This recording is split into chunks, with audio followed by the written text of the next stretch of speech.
Good morning, Paul Georgie from Allendale. It's September 16th, Monday morning, and grain markets are mixed. Soybean market under pressure, basically because of the rains that we've seen over the weekend, and there is some more rain in the forecast for 45 to 50% of the corn belt, which could help some of the later planted soybeans. Also seeing some profit taking in soybeans.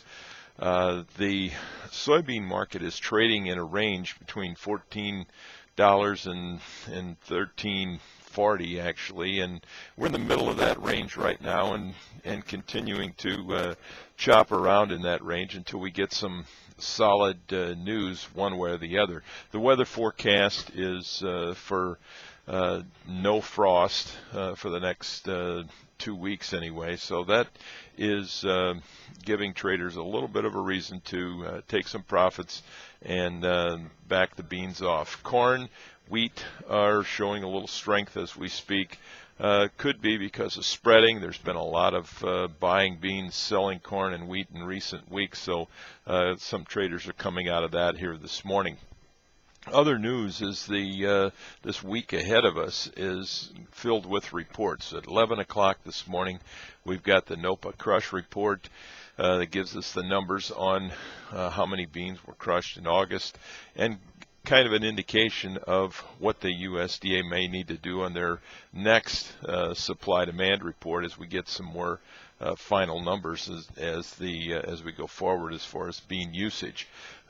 This afternoon at 3 o'clock, we've got crop conditions reports. Trade is looking for some further deterioration in crop condition index, so that comes out at 3. Then tomorrow morning at 5 a.m., the FSA will update their prevent planting data, and trade's going to be monitoring that very closely to get a handle on how many acres we actually have in corn and soybeans that are planted, and try to determine how that might impact the bottom line. And then Wednesday, we've got an FOMC meeting results that'll come out at around 1 o'clock. We'll have a press conference. The minutes usually come out before that. So the trade's going to be monitoring that very closely to see if there's any tapering of the influx of money that the Fed is continuing to pour into the system. So we'll be watching that very closely as well. And then later in the month, we've got Stats Canada coming out with their wheat production number. Trade right now is thinking that it could be as much as 33 million metric tons, and that's about 1.5 million more than what the USDA's used in their last report. So a lot of things going on as far as reports. It is the start of the planting season in Brazil. Mato Grosso can start after September 15th. It's required by law not to start before that time. So we'll start to hear more news and weather reports out of South America. There's talk of dry conditions in Argentina already, and talk that maybe producers are going to switch from corn to soybeans in that area. However, it seems a little bit early to get too excited about switching, as the planting season is just getting underway. The CFTC announced their commitment to traders on Friday, showed that the funds reduced long positions in soybeans by about 13,500 contracts. They reduced or increased the short positions in wheat by about 9,000, and they were pretty much steady on the corn. Basis continues to slide around the country in beans and corn.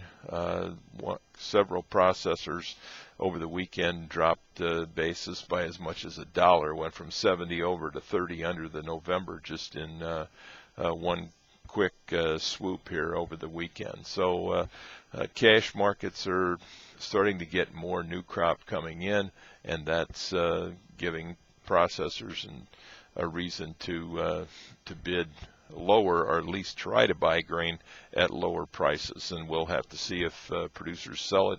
Since their bins are empty, they may just go to the bin with these early harvest and trying to support that basis as we go forward here.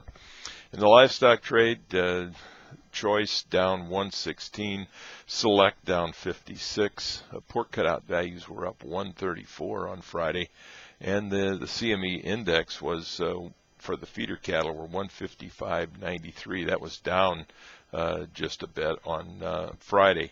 As we go forward, we should see a steady, firm opening this morning as we get some support from outside markets. The dollar is down sharply this morning, down about 31 cents as we speak, and the stock market and other indexes are stronger, which certainly could provide some support to this livestock trade as we start out the week. So stay in touch with Allendale's research, and also want to remind everybody we've got our September monthly webinar coming up on September 24th.